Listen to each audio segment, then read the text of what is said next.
Il blitz della polizia è scattato questa mattina, alle prime luci dell'alba, l'irruzione nelle abitazioni. In manette sono finite 4 persone. Si tratta di Teddy Battistutti, 28 anni, residente a Trevignano, Kevin Bosco, 21 anni, di Gorgo al Monticano, Alan Cassol, 21enne, di Treviso, ed infine Sonny Gabrieli, 22 anni, di Rosà nel Vicentino. Nome di spicco nella criminalità: Alan Cassol, già arrestato, figlio di Albano Cassol, il nomade ucciso dal benzinaio Graziano Stacchio durante una rapina ad una gioielleria a Ponte di Nanto.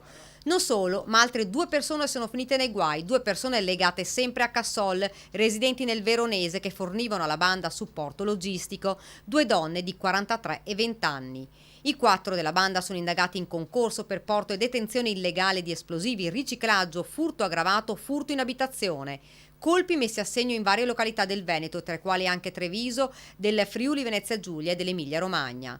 Il loro modus operandi era sempre il medesimo. La banda si serviva di un'auto pulita per arrivare fino alla vettura rubata, che utilizzavano poi per compiere i reati. Nel mirino dei 4 soprattutto i bancomat degli istituti di credito, che facevano saltare con ordini ad alto potenziale le cosiddette marmotte. Non solo, sono attribuiti a loro anche numerosi reati contro il patrimonio, furti in abitazioni, in aziende, negozi, benzinai. Il gruppo ben organizzato agiva sempre di notte e a volto coperto. Tutti hanno già alle spalle numerosi reati.